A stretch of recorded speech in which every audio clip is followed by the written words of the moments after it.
Hi, Richard here. So today I wanted to talk to you about the future and how we talk about the future in English, because there's actually 4 different ways we do this. We can use will, we can use going to, we can use the present continuous tense, and we can use the present simple tense. So over the next few minutes, I would like to explain when we use these different tenses to talk about the future. Now, don't worry about getting it right every single time. If you're going to London or if you're going to the UK tomorrow and you just have to communicate with people, just say will every time. It's not a big problem. But if you want to get up to a higher level, you're looking at that upper intermediate level, that advanced level, you should be getting this right and you should know the differences between these tenses. So, like I said, there's only 4 of them. They're quite easy once you have some explanation. And in this video, I aim to explain it, give you some good examples for it as well. So, let's go straight into our first one, will. Now, we use will in 3 main ways. Let me explain.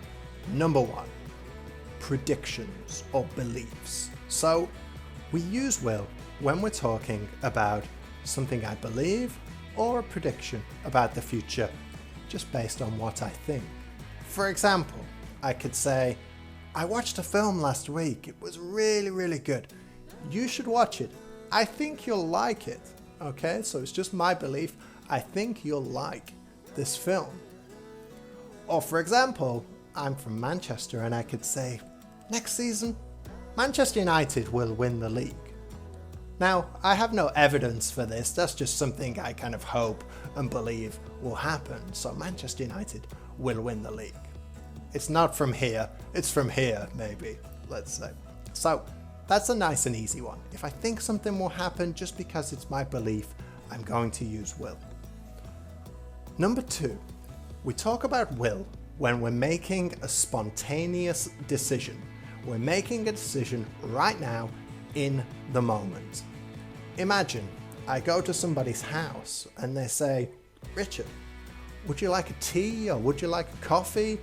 Now, I didn't think about that before, so I didn't decide. So it's right now when I'm thinking and I'm making that decision. So I'd say, I will have a coffee, please, because I love coffee, so I will have a coffee, please.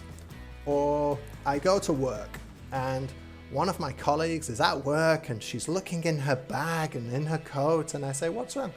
She says, I forgot my wallet, I have no money, I need some money for lunch. And again, it's a situation that's happening right now, so I will say, I'll give you £10, you can pay me back tomorrow. So I make that decision in the moment, so that's why we use will for that. Number 3, we also use will when we're talking about our willingness to do something, if I want to do something. So I have a colleague and my colleague has a big project and he wants some people to help on this project. I think it's a good project and I think it would be quite interesting, so I might say, I'll help on this project. Or another example could be if I'm at a dinner party at someone's house and after dinner, it was a great meal, the host put in a lot of effort to make sure that this was very delicious, so I might say, I'll do the washing up, or I'll help you with the washing up. Now, when we talk about this willingness, this also covers offers or promises. So imagine if I go on a date and I am there late, I arrive 20 minutes late, and then the person I'm on the date with, she's very angry, and I might say, I will make it up to you, I promise. So I will make it up to you. Next time I'll be there early and it'll be, I'll have some flowers and it'll be great. So I will make it up to you. Or imagine if I had a job interview and the job interview didn't go so well, but at the end of the job interview, I ask, okay, what happens now? And the person interviewing me might say, we'll call you. Now, maybe they won't, because sometimes they don't call when they say they will, but it's this promise. We will call you. Don't call us, we will call you. Okay. Next, let's look at going to. Now, we use going to for two main reasons. Number one, to talk about a prediction based on some evidence. So the classic example would be, imagine if I look out of the window and there's a big black cloud in the sky. So I will say, it's going to rain. Because a big black cloud, that's great evidence that it's going to rain, because I know when there's a big black cloud, it rains. We talked earlier on about using will for a belief, and I used the example, Manchester United will win the league next season. Well, that's just because I believe they're going to win the league, and I almost hope that they're going to win. But maybe I should say Liverpool are going to win the league next season, because there's some evidence, because last season Liverpool won the league last season. They played really well. They have a really good team. So the evidence of last season would tell us to make a prediction that they're going to win the league again this season. But I'm not from Liverpool, so I don't want Liverpool to win the league. So there is a little bit of difference sometimes. Number two, for going to, we use when we talk about future plans or intentions. Are you one of those people that on the 1st of January every year you say, okay, it's the 1st of January, a new year, I'm going to go to the gym every day, I'm going to quit smoking, I'm going to lose weight, I'm going to learn a language? What resolutions did you make on January the 1st, and did you keep those resolutions? Or I could say something like, I'm going to cycle to work next week. It's nice and sunny, so it could be a nice time to cycle to work. Or I'm going to run a marathon next month. So a future plan, a future intention, we use going to. Because remember, if it's a future plan or intention, I already thought about it, probably. It's not like will, where it's in the moment when I make that decision. Going to, I generally thought about it a little bit earlier. Now, the third way we can talk about the future is by using the present continuous tense. Now, we use the present continuous tense to talk about arrangements in the future, normally when some preparation has been involved. So, a good example could be, I'm meeting Jim at the airport this evening. So, I'm meeting Jim at the airport this evening.